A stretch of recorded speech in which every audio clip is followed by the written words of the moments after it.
Society काढायची, कर्ज काढायचे, कर्ज थकवायचे आणि मग कर्जमाफी मागायची, अशा प्रकारे शेतकऱ्यांनाच दोषी ठरवणारं वक्तव्य राधाकृष्ण विखे पाटील यांनी केलेलं आहे. राधाकृष्ण विखे पाटलांना किसान सभा आणि शेतकऱ्यांच्या वतीने मी सांगू इच्छितो की शेतकऱ्यांचं हे सबंध कर्ज हे सरकारी धोरणाचा परिणाम आहे. शेतकऱ्यांना लुटीची धोरणं घ्यायची, त्यांचा शेतीमालाचा उत्पादन खर्च मोठ्या प्रमाणात वाढवायचा, दुसऱ्या बाजूला त्यांच्या घामाला दाम नाकारणारे हस्तक्षेप वारंवार करून आयात निर्यातीची धोरणं प्रभावित करायची आणि महागाईच्या नावाखाली शेतीमालाचे बाजारभाव पाडायचे आणि नैसर्गिक आपत्तीमध्ये शेतकऱ्यांना मदत करण्याऐवजी पीक विमा कंपन्यांचे नफे फुगवायचे, हे जे सरकारचं धोरण आहे त्याच्यामुळे शेतकऱ्यांची लूट होते आहे म्हणून शेतकरी कर्जमाफी मागतोय, ती लूट वापसीची मागणी म्हणून ते मागतोय.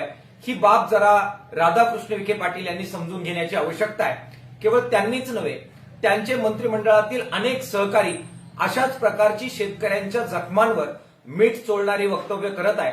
निवडणुकीच्या अगोदर यांनीच आश्वासनं द्यायची, कर्जमाफी करू सांगायचं, आमची मतं घ्यायची आणि जेव्हा शेतकरी संघटना एकत्र येऊन दिलेलं आश्वासन पाळा असं म्हणतायत त्यावेळी शेतकऱ्यांनाच प्रतारित करणारी आणि अपमानित करणारी वक्तव्य करायची.